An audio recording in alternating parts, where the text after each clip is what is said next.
Halo WhatsApp bro, gimana kabarnya? Everything is okay? Kembali lagi dengan saya, seorang kutu buku yang gemar membaca pesan WhatsApp sesuai dengan requestan saya sendiri, karena sampai saat ini belum ada yang merequest saya untuk menceritakan sebuah alur cerita film yang berjudul The Runner tahun 2020. Karena sebentar lagi saya mau meeting iklan Durek, langsung saja kita ke alur ceritanya, semongko.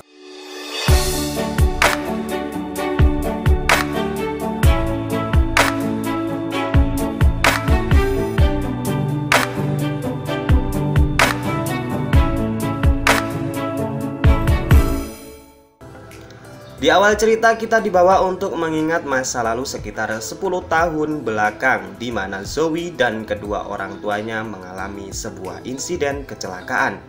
Karena insiden tersebut kedua orang tuanya telah dinyatakan tewas. Kemudian kita dikenalkan dengan seseorang yang bernama Ryan. Ini dia orangnya. Ia adalah kakak satu-satunya Zoe, di mana Ryan ini adalah anak tertua dari kedua orang tua yang meninggal tadi.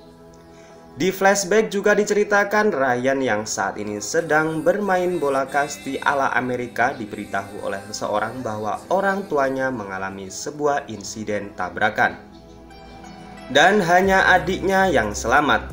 Sejak sepeninggal kedua orang tuanya, Ryan berjanji kepada dirinya sendiri untuk selalu menjaga adiknya Zoe dengan sepenuh jiwa dan raga.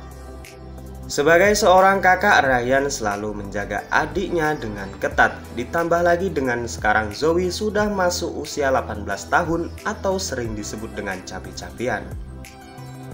Ryan juga menetapkan aturan-aturan di mana Zoe tidak boleh keluyuran sampai larut malam hingga bergaul secara bebas di luaran, dan menyuruhnya untuk tetap tinggal di rumah karena banyak corona dan banyak buaya di luaran sana.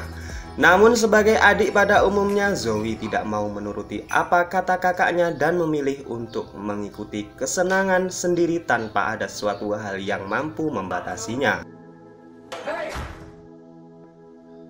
Dan karena hal tersebutlah ketegangan pada film ini pun dimulai.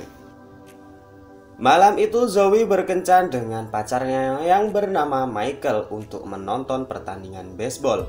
Dan setelah itu Zoe dan Michael pergi ke klub malam, sehingga Zoe telah melanggar aturan yang telah dibuat kakaknya Ryan.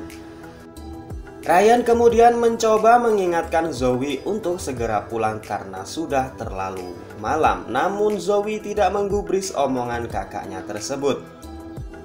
Kemudian hal yang tidak diduga terjadi, di mana Zoe melihat pacarnya Michael telah berselingkuh di belakangnya dan sedang bermesraan dengan wanita lain. Dari kejadian tersebut sontak membuat Zoe marah dan kemudian menampar Michael. Karena hal tersebutlah kemudian membuat Michael kesal dan balik meninggalkan Zoe sendirian di klub malam tersebut. Zoe kemudian mencoba menelpon Ryan untuk menjemputnya, namun Ryan tidak bisa dihubungi karena telah larut malam dan jelas saja Ryan sudah tertidur karena besok masih harus bekerja sebagai kuli panggul di pasar atas. Kemudian Zoe ditemui oleh seorang laki-laki dan menawarkan untuk menghantarkannya pulang. Karena teringat pesan dari kakaknya untuk tidak langsung percaya dengan orang baru, Zoe pun menolak ajakan pria tersebut. Dan cerita selanjutnya tidaklah sesuai dengan ekspektasi saya, di mana biasanya kalau cowok sedang berkenalan dengan cewek itu ditolak, pasti ia balik dan akan berkaca kemudian mengatakan bahwa oh iya saya ini buaya. Di luar ekspektasi saya, ternyata cowok tersebut kemudian membius Zoe dan membawanya. Dari adegan tersebut dapat ditarik kesimpulan dengan setengah matang bahwa cowok tersebut bukanlah buaya melainkan penculik. Di pagi hari pun tiba. Ryan sangat terkejut ketika melihat kamar Zoe yang kosong. Kemudian Ryan bertanya kepada sahabatnya yang bernama Cutter. Ini dia orangnya. Orangnya brewok kayak serigala berbulu domba. Cutter sendiri adalah sahabat main kelereng dan gaple wayang Ryan semasa kecilnya. Dan kebetulan Cutter menginap di rumah Ryan untuk beberapa waktu. Ryan yang panik kemudian menghubungi semua teman sekolah Zoe, termasuk pacarnya yang bernama Michael. Dan benar saja mereka semua tidak mengetahui keberadaan Zoe, karena yang mengetahui Zoe itu hanya penonton dan cowok penculik tadi. Tak lama kemudian Michael pun datang dan menceritakan kejadian semalam. Dan kemudian tanpa pikir panjang dan chat panjang yang cuma dibalas Ryan dan Michael datang ke clubbing semalam. Sesampainya di tempat tersebut, Ryan kemudian bertanya ke penjaga apakah adiknya masih berada di sini. Karena muka brewok, alis tebal, dan gigi runcing Ryan membuat takut dan bingung penjaga clubbing tersebut. Michael kemudian mengingat kejadian semalam di mana sebelum ia meninggalkan Zoe, Michael melihat bahwa Zoe sempat berbincang dengan seseorang pria dan menyatakan siapa pria tersebut. Dan sangat tidak disangka-sangka ternyata pria yang menculik Zoe adalah pemilik clubbing tersebut. Dan kemudian mereka pun ditunjukkan tempat di mana Zoe sedang disandra. Di tengah perjalanan, Ryan menelpon Cutter untuk membantunya. Sesampainya di sana, Ryan melihat adiknya sedang diikat dan mulutnya juga dibungkam dengan kain. Dan ternyata Zoe juga tidak sendiri karena banyak korban wanita yang di sana. Namun naas para komplotan penculik mengetahui Ryan dan segera memukulinya hingga pingsan.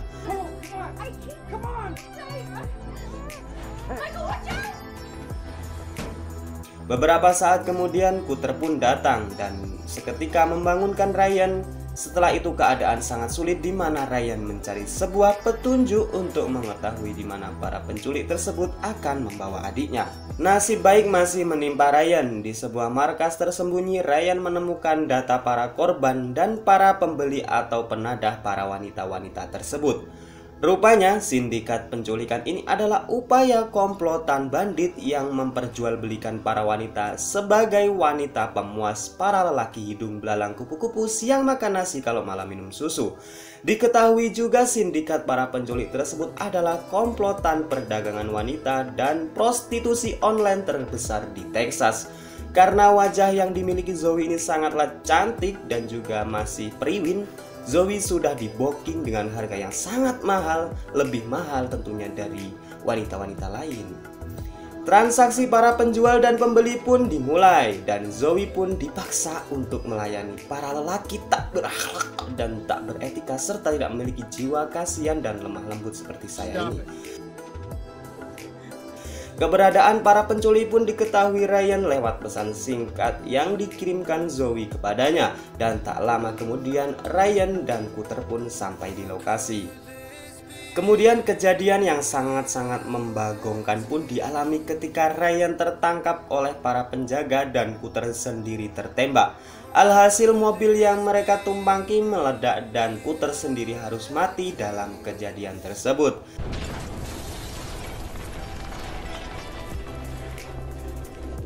Ryan dan Zoe kemudian dibawa ke tempat utama para komplotan sindikat penculikan, perdagangan manusia, dan pengencrutan wanita. Dan fakta yang mengejutkan lainnya adalah di mana selain mereka diculik untuk dijadikan budak pemuas para lelaki hidung polos, para wanita tersebut juga dipaksa untuk bekerja secara ilegal. Para penculik dan sindikat tersebut tidak segan-segan untuk membunuh siapa saja yang mencoba kabur.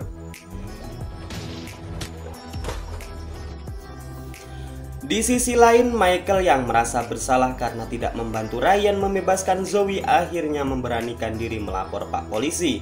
Michael juga memberikan bukti rekaman yang diambil secara diam-diam pada saat di clubbing. Dan fakta yang mengejutkan lainnya adalah selain diburu sebagai sindikat perdagangan wanita, mereka adalah gembong narkoboy yang sudah sekian lama dicari oleh para polisi. Berbekal dari keterangan Michael, polisi pun berhasil menemukan di mana Ryan dan Zoe sedang disandra. Meskipun agak terlambat, singkatnya para polisi berhasil menangkap para penjahat tersebut. Sementara itu Ryan yang sekarat pun harus dilarikan ke rumah sakit karena beberapa luka tusukan di perutnya. Bravo team, this is your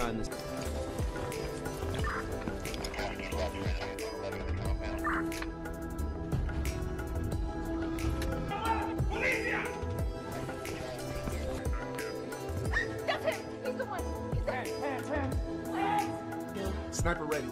Take the shot. Setelah pulih dari sakitnya, Ryan dan Zoe pun hidup kembali normal dan dari kejadian tersebut membuat Zoe sadar bahwa semua sikap Ryan selama ini yang selama overprotective dan melarang ini itu adalah yang terbaik untuknya. Dan film ini pun diakhiri dengan rasa tegang saya di mana tadi ada adegan penusukan yang kayaknya perlu diulang-ulang kembali. Sekian dari saya, sang kreator muda bertalenta penuh sukarela, suka buat video rela nggak ditonton dan nggak di like. Mau ngingetin kepada kalian yang suka begitu, ingat itu sangat menyakiti para kreator yang berusaha membangun channelnya seperti saya ini. Dan mungkin ada pepatah Thailand yang jika saya translatekan adalah larangan bukan sesuatu yang memberatkan, melainkan karena adanya larangan maka akan membantumu selamat. Oke, sekian dari saya. Thanks for watching and see you next time. Bye bye.